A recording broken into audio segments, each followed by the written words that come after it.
It's much easier when you've had a great warm-up act, isn't it? Just to come on and you're all ready. I'm just going to try and move this slow.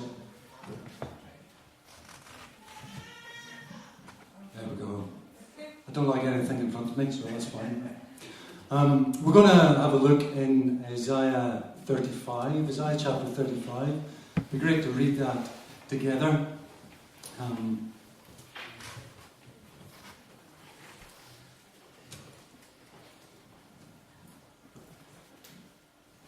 So, for those of you who don't know me, my name's Steve McLeister. Coincidentally, I share the surname with Michael, who's usually here. So we're brothers. And he invites me down, or you guys invite me down every so often. It's great to be here. There's loads of faces to recognise. And every time I come down, there's new faces, which is really exciting. Love it. Going to read the whole of this short chapter together. But just before I do it, I'd just like to tell a story. So my wife have 3 children. So the girls are just coming up for 16. Toby's 13. And they've got into the Marvel movies. Every new Marvel movie that comes out, they need to go and see it. And it's something we now do as a family. So it used to be that the social agenda was organised by me and my wife. And now it's organised by our children, so that they're of that age. So we went along to see Infinity War. I don't know if you've seen it. Is there anyone hasn't seen it yet? And I don't want to... Who really wants to see it? So I don't know how many plot twists to give away. Anyway, we're going to say it's a fairly long movie, and about 10 minutes towards the end, my wife just said after, she's like, I begin to think, where is this plot going? A lot of loose ends need to be tied up, because things are heading in a direction where it's going to be pretty catastrophic. And 10 minutes later, it's pretty catastrophic, it's pretty sad, and lots of our heroes were no more. So, and what my wife, she was probably the only one in the whole cinema not to know that this was part 1 of a 2-part sort of film situation going on. My children knew, they told me, she had sort of not been part of these conversations, so she was expecting, a beginning, a middle and an end, and what she got was a beginning and half a middle. And she was left on the biggest cliffhanger, and the social media and the internet has been full of suggestions about what's going to happen next, if you're into all that. And I have to make a confession on my wife's behalf. She's one of these people that if she's in the middle of reading a book and she's not sure about the book, she will flip to the end.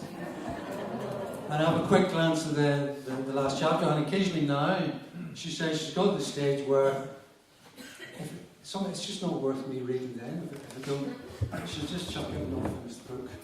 It's like, there's far too many good books to read. I'm not wasting the time on books that I don't like. So for someone who likes a nice ending, it's a happy ending, all the loose ties are drawn together. Part 1, Infinity War, and going in and not knowing what the ending is going to be. Not a great experience for her. She did have a slight rant afterwards. And Isaiah 35, everything comes. Basically, it's a sneak preview at the end. It all turns out really well in the end. And people of God get to be in the presence of God forever. And it's like, wow, that's the ending. That's what we've got to look forward to. So that's the setting of the whole passage. Okay? And I want to sort of put that as a sort of foundation. Now I'm going to read it. So it says that I'm going to read the whole thing because I think it's great. I just want you to listen and read and let your hearts and imaginations just be changed by the words. The desert and the parched land will be glad. The wilderness will rejoice and blossom. Like the crocus, it will burst into bloom. It will rejoice greatly and shout for joy. The glory of Lebanon will be given to it. The splendour of Carmel and Sharon, they will see the glory of the Lord, the splendour of our God. Strengthen the feeble hands. Steady the knees that give way. Say to those with fearful hearts, be strong. Do not fear, your God will come.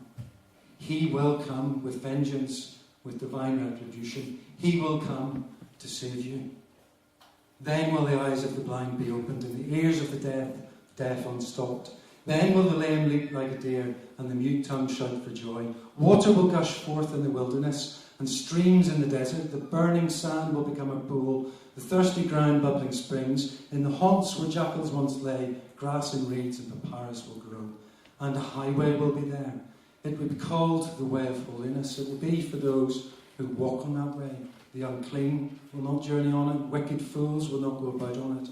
No lion will be there, nor any ravenous beast.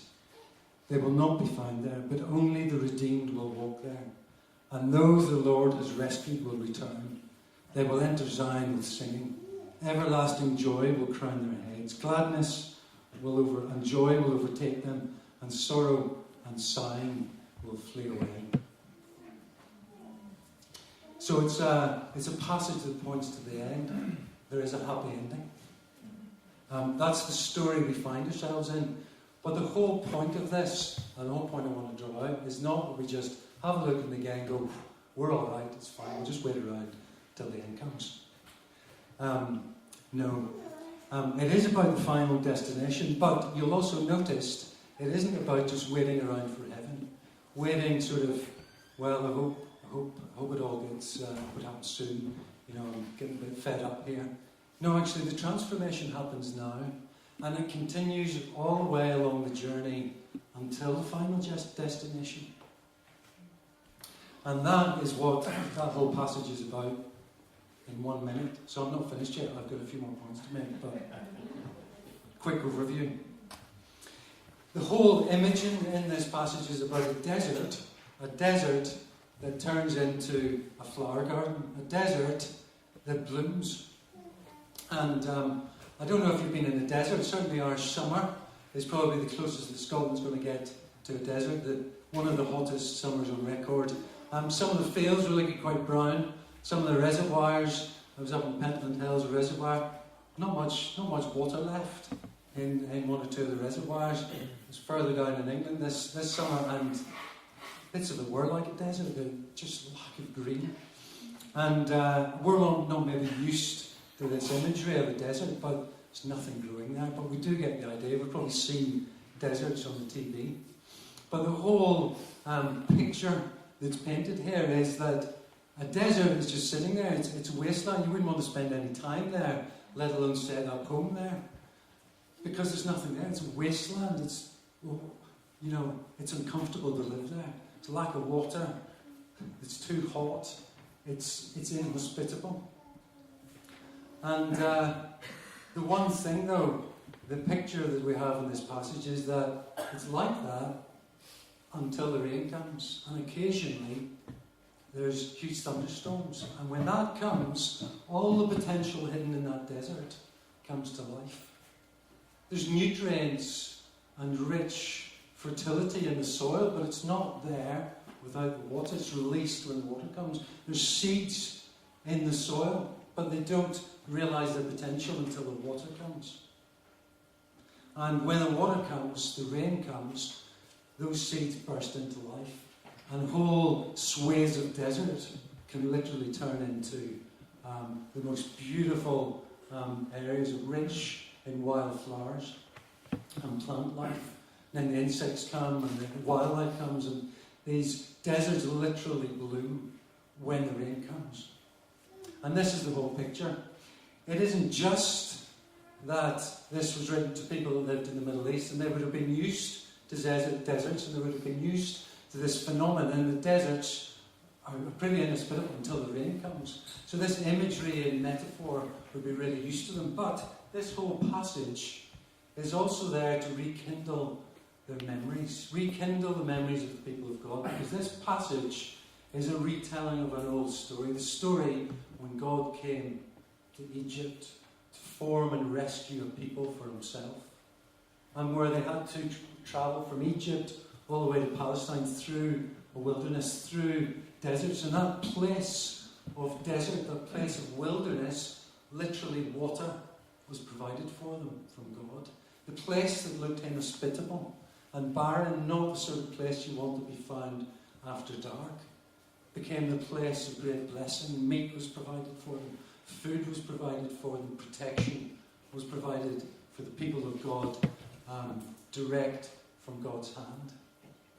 And so these two things are there implanted in people's imaginations, and Isaiah is wanting the people to reimagine the situation they were in and think, this has happened before. Look, you've seen this in nature, but you've also seen it as a people. Your history is the history of you living in barren places, but barren places that become rich and flourishing. And I'm here to remind you about that. And so, what is the desert situation that Isaiah is speaking into? Isaiah was speaking in sort of the 700s BC, 700 years before Christ.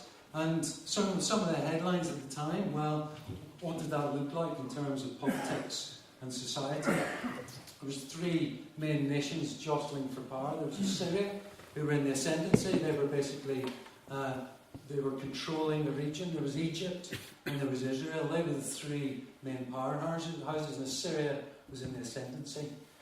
Egypt and Israel were at times puppet kingdoms under this great Assyrian rule. There was God's people were at risk of being taken over, not just with the armies of Assyria coming and invading and taking over the land, but the culture of Assyria, the culture of Egypt invading and taking over and chipping away at the values of the people of God.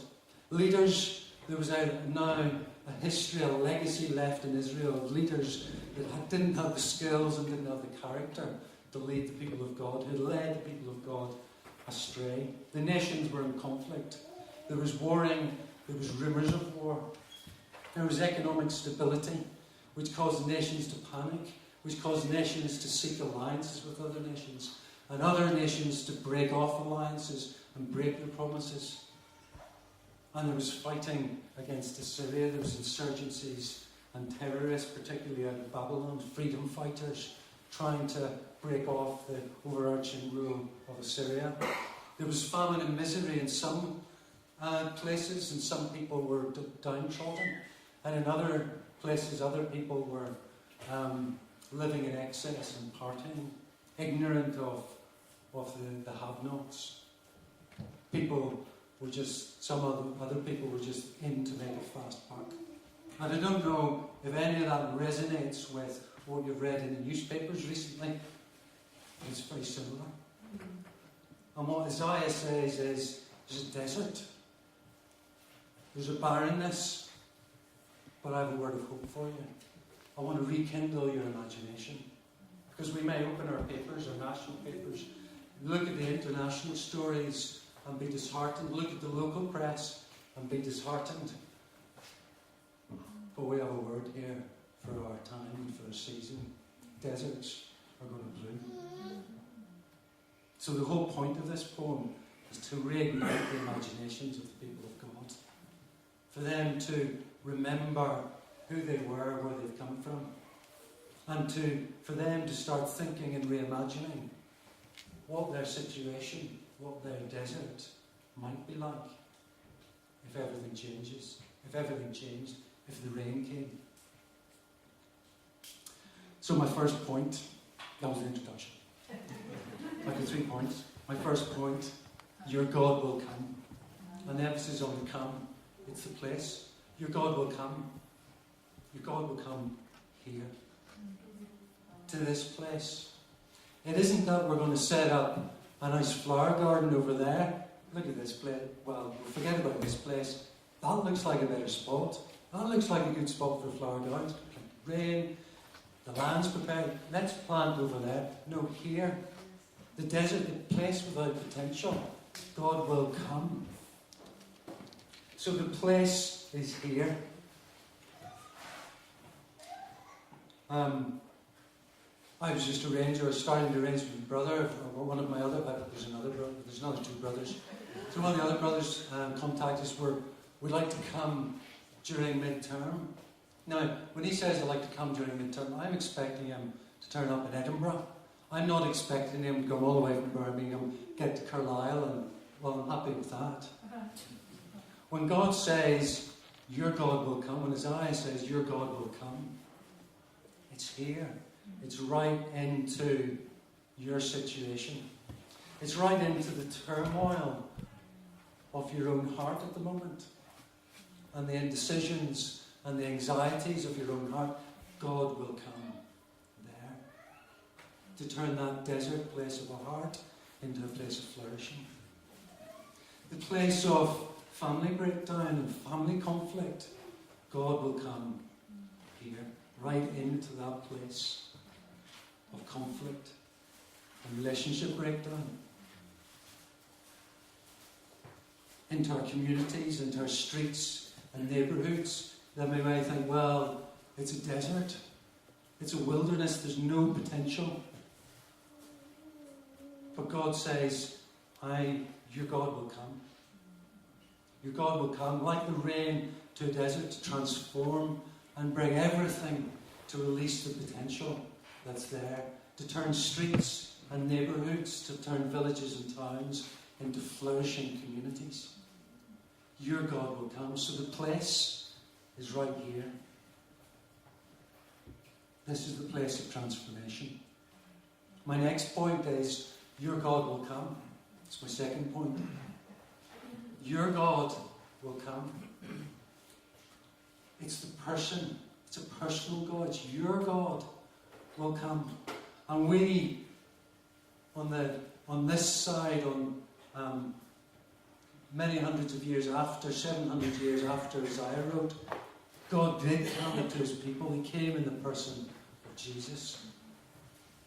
He came right into the neighbourhoods and into the lives of the people of Israel. So God has come, and we live after Jesus has come. We live in all the good that means. Later on in Isaiah 35, verse 10, the people are given a name. They're called the redeemed. And it's the first time in Isaiah that word is used. It comes from a Hebrew word, goel. And it's related to a whole concept in the history of the people of God about the kinsman redeemer. And the kinsman redeemer was a person who would step in and release people from debt, who would step in and fight for people who couldn't fight for themselves. There was three qualities that a kinsman redeemer needed to have. There needed to be a relation of yours. There needed to be a relative, a relation, a blood relation. There needed to be someone connected, someone with family ties, with blood ties. Well, Jesus came right in. He became God, became a human being. He came right into the nitty-gritty of everyday life. He lived a life. He was born as a baby. He grew up through his teenage years. He did his apprenticeship under his dad. He worked until he was 30, and then he had his public ministry. He's one of us. We have a kinsman redeemer. Someone who's just like us, who's able to sympathise with our weaknesses, the writer of the Hebrews says. The kinsman redeemer needed to be resourced, needed the resources to buy you out of slavery, if that's the position you got yourselves in, or buy you out of debt, or the resources to take vengeance on your behalf. Jesus came from a throne room right down to this earth. He came from the throne room of heaven, and he has all the resources of heaven at his beck and call. He is resourced to the hilt. And you know what? He didn't just bring resources, he actually gave himself. And we know that he gave himself on the cross. He died. He paid the ultimate price. He gave everything he has as our kinsman redeemer to buy us back. And the third thing we needed of a kinsman redeemer was someone who was ready. Because you might have been in a relation, you might have had the resources, but if you weren't ready to step in and pay the price, then you were left in slavery, you were left in debt. But we have Jesus who was ready, more than ready, and he went to the cross. He lived under the power struggles of the Romans and the Sadducees of the time, and he died under those very power struggles. He knows what it's like to live our lives, but he's got the resources, and he's been willing to pay for us. Your God will come. Jesus has come. And so we have a new name. We get named. This event, this act that Jesus enacted, is so revolutionary to us as the people of God that we get named after it in Isaiah 35. We are the redeemed.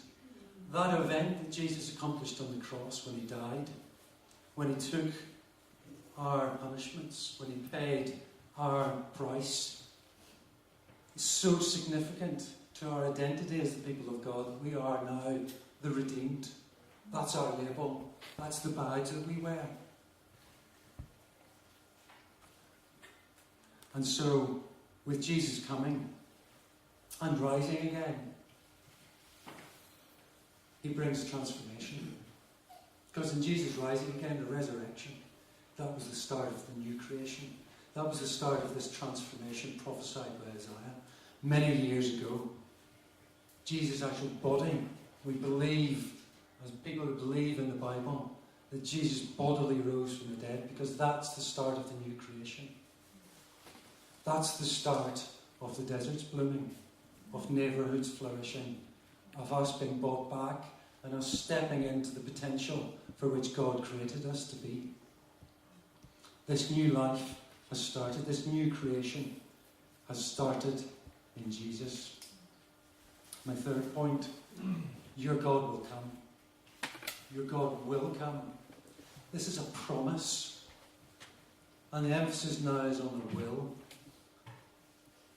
And many of us are waiting to see our neighbourhoods change, to see our relationships change, but your God will come.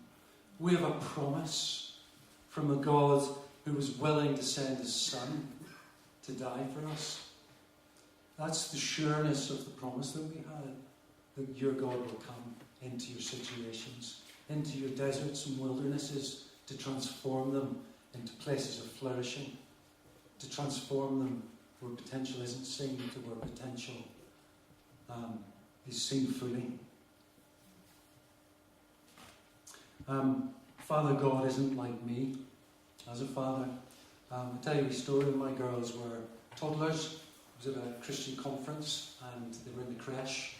My event ended and my one job, my one responsibility as a father was end of event, walk to the other tent, pick up my two girls and take them for lunch. End of event, I got talking, came up to me. 45 minutes later, suddenly remembered I had daughters. Went to the creche, there was two women still there with my two daughters. I was like, that's so young dad. Oh no, I failed, I can't do this as a father. God's not like that. He's not going to forget. Your God will come. It is sure. Your God will definitely come. On the basis that your God will come here into these situations, that Jesus has come to change everything, and that this promise is sure, what is it we have to do about it? And that's the last bit I want to look into. Because the verses that we read, on the basis that your God will come, Isaiah encourages the people to do three things. He encourages them to strengthen their hands, to steady their knees, and to speak truth to one another and to listen to truth. Fear not, be strong. So what he's saying is, position yourselves for God to come. Start living your lives on the basis that this is true, that your God will come. Start reordering the pattern of your lives around this truth, around the reality that your God will come, and we've had a sneak peek at the end of the story, it's all going to come good at the end. Start living on the basis of that, because biblical prophecy is not there for us to speculate about, well, is that event tie up with what it says in that passage, and is this modern event, does that tie up with that passage? It's not for our speculation. Neither is it for us to, well, we're all going to be right in the end, I'm just going to hide until Jesus comes back or until I die. Biblical prophecy is there for us to do something about it here and now. And this is right in line with all biblical prophecy. The prophet goes, yes, this is what's going to happen in the future. We've got a God who is sure, who can be relied upon. Your God will come. But what are you going to do about it? Position yourself. Live lives on the basis that this is true. Partly taken from the things that were happening in Isaiah's time, partly taken from a sermon from my senior pastor in Central. I think sometimes we position ourselves in three different ways, which I think is what the people of God were doing around the time of Isaiah. They were apathetic. They were positioning it. They didn't bother. Their hands just went down by their sides. Apathetic. I don't care. I don't care what's happening. I'm just going to live. Just eat, work, sleep. Eat, work, sleep. I'll just, until it's my time to go. Apathy. I don't have the wherewithal of resources to take on anyone else's problems. It's just work, eat, sleep. Work, eat, sleep. I couldn't be bothered. It's too big for me. There's the apathetic position. There's the other one where we get all heated and angry inside and we're against everything. The politicians shouldn't be doing that. And the teachers at school shouldn't be doing that. It's a teacher. We keep blaming it's all our fault. And those company leaders shouldn't be doing that. The people on my street, they shouldn't be behaving in that way. And I wish they would turn their music off before 11 o'clock at night. And everything. You're against everything. You become all angry. Do you know what? No one's ever changed their mind with someone coming all angry at them. And someone who just comes, I'm against everything you stand for.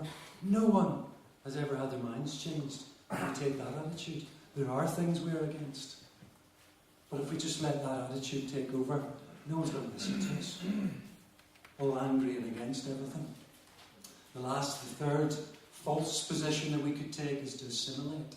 The sociologists just say that people assimilate into our culture. They just become the same as everything else. We just consume and are consumed, for me to sum up our Western culture. Consume and be consumed. There's no difference between us and everyone else. We'll just be the same. God is not calling us to be apathetic or to be against everything or to assimilate. He's calling us to position ourselves on the promise that He's going to come and turn up and show up. And the position that we are called to is a position of love. He calls us to love. He calls us to love with our hands. We take these lifeless, limp hands and we start doing acts of love with these hands. We knock on the door of the neighbour we've never spoken to. We shake hands with the person that looks a bit lost and lonely. We bake a cake for the person who's going through that terrible situation. We take these hands and we start putting them into action, whether we feel like it or not. Is God turning up to desert? Let's start using our hands for love, positioning ourselves on the fact that God's going to show up. And our legs. It's not just the fact that we need the knees stop shaking in fear and anxiety at the world around us. But we start positioning ourselves. We take a stance. We're going to stand up for what we believe in. We're going to stand for truth and righteousness. More than everything else, we're going to stand in a position of love. We're going to speak up about the person who gets spoken against in the workplace. We're going to stand so that other people can rely on us. Legs planted firmly in the truth that God's going to show up so that we can be leaders for other people, people that other people can rely on. So we stand firm like that. And our hearts Speak to those with fearful hearts. Be strong. Do not fear. This is why we're gathered together like this, so that we can speak to each other on a regular basis. So that we can say to each other, be strong. Your God's going to come. You don't have to fear. Keep going. Keep in the fight. And we pray for each other. We speak in truth into others' hearts. And prayer isn't just we pray alone, but we get other people to pray for us. Look, we've had a tough week. Doesn't feel like God's going to turn up. Get someone to pray for you. That truth and just that act of asking someone to pray, you're actually building your life on the truth that God's going to turn up. It's an act of faith to sit there and have someone, one of your other brothers and sisters, pray for you. It's starting to live life on the basis that your God will come. Positioning ourselves is so important. I've got a new load of students in, and I've got a year, 36 weeks. 36 weeks. They're going to be real life teachers. So I'm in Murray House, Initial Teacher Education Institute, again this year, and we've already started speaking about the positioning in the classroom. I said, we don't come into the classroom like this. Good afternoon, boys and girls. No, you may feel like that, but you position yourself. I'm in charge, I'm the teacher. This is my classroom.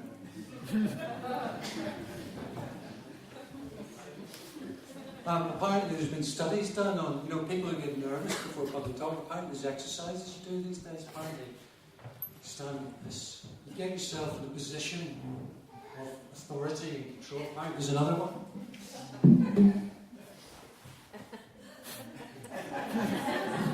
Apparently it's a dominant position. Apparently if you do that for 5 minutes before you speak, apparently it releases hormones in your body where your actually confidence rises up and you look confident to other people and you feel confident in yourself. There's a bit of truth in that. I'm not just talking about that. But what Isaiah is saying is you start positioning yourselves, your hands and your legs, physically, as well as changing your diaries around and very practical things about what am I going to do with my time. We start doing those things, we have an added promise because God's going to come. And we'll find as we step out, God comes and intervenes. Because if you look at this passage, it's after that the blind see, that the lame dance, that the deaf hear. It's after the people of God take up a position, standing fully on the promise that their God will turn up, that things begin to happen. The people of God who left Egypt, it was after they were in the wilderness that the water was provided, that the food was provided. Right, I am really going to finish. A response time. I don't know what God's been speaking to you. I've shared what God's been speaking to me. I'm challenged by this. So me and my wife are grappling with, if we want our neighbourhood to be changed, if we want our neighbours to get to hear about Jesus, do you know what? We're going to have to know them. We're going to have to build relationships with our neighbours and the people that are on our street. And so we've been trying to do that. It takes a long time sometimes. Weeks go by, you don't bump into each other. But do you know what? That's what we're trying to do. And we're just in the position where we know most of our neighbours by name. We've been in some of their houses. One family's looked after our guinea pigs over the summer for us. And are so delighted that they've offered any time. That's great. It's those relationships building there. But what's next? We don't want to just have these nice neighbourly relationships where we look out for each other and we're just trying to, God, what would you have us do next? We want to get to know these people. We want to love them well so that we're in a position for you to come and transform their lives. I don't know about you and your situation, but I know where you are, where you live, that's where God wants to come. In your village, on your farm, in your town, on your street, in your school, in your workplace, that's the place. Can you start reimagining? What would it look like when God comes? As we come to respond, during the first song, if you remain seated, but if you would like to respond, I think it talks about strengthening the knees, shaking. Maybe during the first, if you think, yeah, I want to live my life based on this promise that God's going to show up. That God's real, He's alive, He's working in this world. Maybe during the first song, as a way of responding, physically, it's just to stand up. And maybe there's things that you know you need to do with your hands. Maybe you want to put your hands out to receive from God, but actually physically put your hands out. Get ourselves in a position where we're building our lives on this promise that God's going to come. And maybe during the two worship songs, maybe literally you need someone to speak strength and speak words of encouragement through prayer, and there's going to be people ready to pray for you. Maybe you just need to physically get up on your seat, physically just say, this is where today I'm going to choose to build my life on this promise that God's in this. And you can show that by just saying, you just pray for me, things aren't going well. You know, I don't know where things, I can't see the future ahead of me. I can't see things, how things will change, but maybe just someone lay a hand on your shoulder and just pray truth. And you know, that might be the start of God changing things. So, let's stay seated, and if you want to respond, stand up. If you want to live your life on the basis that God's going to show up and transform us and our neighbourhoods, and stand, hold out your hands as a sign, yeah, I want to live like this. I want to live on this basis.